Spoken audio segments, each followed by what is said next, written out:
প্রিয় গাইস, আমরা কিভাবে মোবাইলে ফিঙ্গারপ্রিন্ট লক করব মোবাইল স্ক্রিনে যেয়ে দেখে আসি। এই জন্য মোবাইল স্ক্রিনে যেয়ে আমরা সেটিং এই অপশনে ক্লিক করব।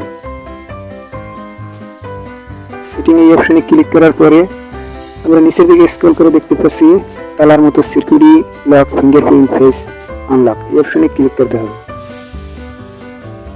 এই অপশনে ক্লিক করার পরে নিচের দিকে স্ক্রল করে আমরা দেখতে পাচ্ছি ফিঙ্গারপ্রিন্ট টাইপ 2 ফিঙ্গারপ্রিন্ট, এই অপশনে ক্লিক করতে হবে।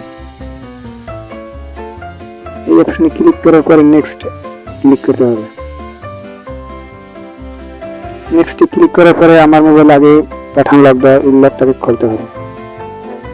লকটা খোলার পরে আপনার সাইডে এবং মোবাইলের ব্যাক কভার পিছে আপনার যে জায়গায় ফিঙ্গারপ্রিন্টের অপশন আছে এই অপশনে ক্লিক করতে হবে। ক্লিক করলে আঙ্গুল নাড়াচাড়া করবেন, দুইটা সেটের পাশে থাকে, দুইটা সেট যেটা যে জায়গায় থাকে এটাকে আঙ্গুল ধরবেন, আবার ই করবেন, আপনার ফিঙ্গারপ্রিন্টটা নেবে। নেওয়ার পরে আমরা দেখতে পাচ্ছি